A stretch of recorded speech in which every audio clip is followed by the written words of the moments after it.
API Gujarat प्रदेश की तरफ से क्वेश्चन आया है कि सर हम लोग उधर आदिवासियों के लिए काफी काम कर रहे हैं एपीआई की तरफ से, तो उसके लिए आप कुछ विशेष संदेश देना चाहेंगे हम लोगों को? गुजरात में? हाँ, गुजरात के लिए सर। हाँ, गुजरात में हो या पूरे भारत के आदिवासी हो, भारत के आदिवासी है तो मूल निवासी है, महान कम्युनिटी है, प्रकृति को मानने वाली कम्युनिटी है, और वो एबोरिजिनल ट्राइब्स है, भारत के इंडिजिनियस ट्राइब्स है, और उस लिहाज से उनका जो राइट है वो सबसे ज़्यादा बनता है।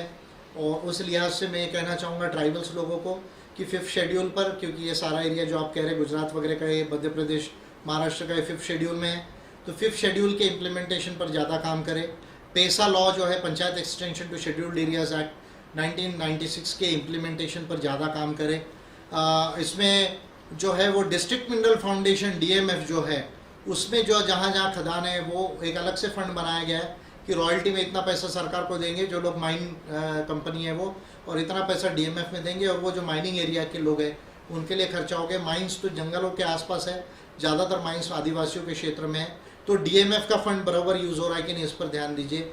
जो ट्राइबल सब प्लान का पैसा है, जो ट्राइबल का स्पेशल प्लानिंग केंद्र सरकार राज्य सरकार का पैसा आता है, उसका इम्प्लीमेंटेशन बरोबर हो रहा है कि नहीं, ग्राम सभाएं बरोबर उसको देखे, ऑडिट करे। और पेसा लॉ के तहत जो है कोई भी अगर प्रॉब्लम हो तो कलेक्टर वाली ग्राम सभा के लिए राह देखने की ज़रूरत नहीं, 15 दिन का नोटिस निकाल कर अपना डफली बजाकर जो है अनाउंसमेंट कर कर ग्राम सभा कर कर जो है वो जो पेसा लॉ के तहत में जो अधिकार दिए गए हैं उसके ऊपर में जो है वो आदिवासी लोग काम करें, तो मैं समझता हूँ कि ज़्यादा अच्छा होगा। कहीं मेजर प्रॉब्लम होती है तो आदिवासी के ट्राइबल कमीशन को कंप्लेंट करें, ह्यूमन राइट्स कमीशन को जो है वो कंप्लेंट करें।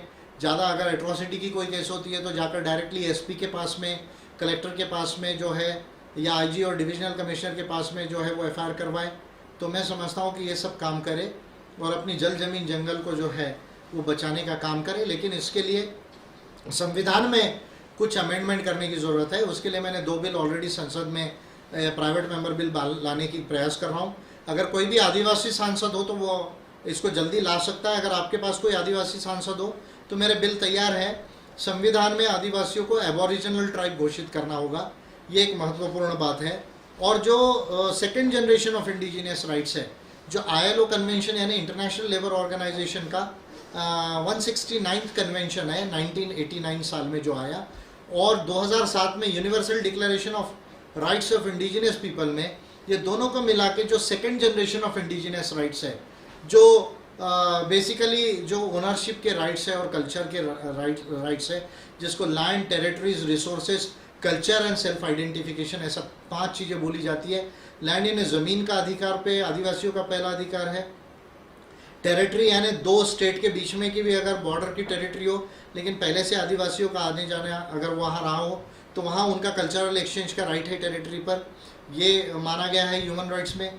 तीसरा रिसोर्सेस, रिसोर्सेस में सरफेस रिसोर्सेस, सब सरफेस रिसोर्सेस यानी ज़मीन के ऊपर और ज़मीन के नीचे, ये दोनों के जो रिसोर्सेस है, यानी जैसे ज़मीन के नीचे है खनिज है तो उस पर भी आदिवासियों का राइट बनता है। और ज़मीन के ऊपर जैसे पेड़ पौधे हैं, मवा फूल हैं, पानी है, अगर मछली है तालाब में तो उस पर भी आदिवासियों का अधिकार बनता है। ये second generation of indigenous rights है। कल्चर एंड आइडेंटिफिकेशन, कल्चर यानी आदिवासी कौन से संस्कृति को मानते हैं, ये कोई उस पर आप ये धर्म के हो, वो धर्म के, ये संस्कृति मानो, वो मानो, ऐसा कोई उस पर एनफोर्स नहीं कर सकता, उस पर पाबंदी नहीं कर सकता। उसकी जो संस्कृति है वो अलग है, भिन्न है, प्राचीन है, वो अपनी संस्कृति को मानने का उसका अधिकार है, ये मानव अधिकारों ने माना। सेल्फ आइडेंटिफिकेशन, वो अपने आप को क्या कहना चाहता है, मूल निवासी कहना चाहता है, ये उसका अधिकार है, तो ये उसको होना चाहिए। इसके लिए संविधान में एबोरिजिनल ट्राइब ये वर्ड जो है संविधान बनते वक्त आना चाहिए था, वो नहीं आया। उस पर मैं बहुत बोल चुका हूँ किस किस की मिस्टेक है, तो उसको लाने की ज़रूरत है। और ये second generation of human rights को लाने की ज़रूरत है। इसके लिए मैंने बिल ऑलरेडी संसद को दे दिया है, और मैं समझता हूँ कि वो जो संसद का जो बिल है, अगर प्राइवेट मेंबर बिल करके भी आता है तो उस पर बड़े पैमाने पर जो है बात आगे बढ़ सकती है। तो ये संविधान में अमेंडमेंट करना ये बड़ी इंपॉर्टेंट बात है। उसके हिसाब से एक बार संविधान में अमेंडमेंट होगा तो कानूनों में अमेंडमेंट होगा।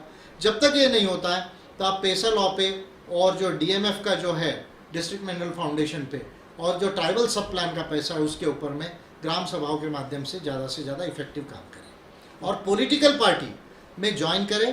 पॉलिटिकल पार्टी स्टेट लेवल की नहीं होना चाहिए, नेशनल लेवल की होना चाहिए। जैसे गोंडवाना है या भारतीय ट्राइबल पार्टी है, अच्छी पार्टी है, मैं उनका रिस्पेक्ट करता हूँ, लेकिन कोई भी क्षेत्रीय लेवल की पार्टी ये हमें सोल्यूशन नहीं दे सकती, क्योंकि हमारी प्रॉब्लम नेशनल और इंटरनेशनल है। ये जो फंडामेंटल राइट्स और ह्यूमन राइट्स की जो बातें हैं ये नेशनल और इंटरनेशनल लेवल पे है, इसलिए पार्टी नेशनल लेवल पर होना चाहिए। तो मैं भारत के तमाम आदिवासियों से ये रिक्वेस्ट करूँगा कि अम्बेडकराइट पार्टी ऑफ इंडिया वो ज्वाइन कर सकते हैं, और मैंने तो ये भारत के आदिवासियों को डेडिकेट किया है API को, तो आप इसको ज्वाइन कर सकते हैं और ज्वाइन करके बड़ा काम कर सकते हैं।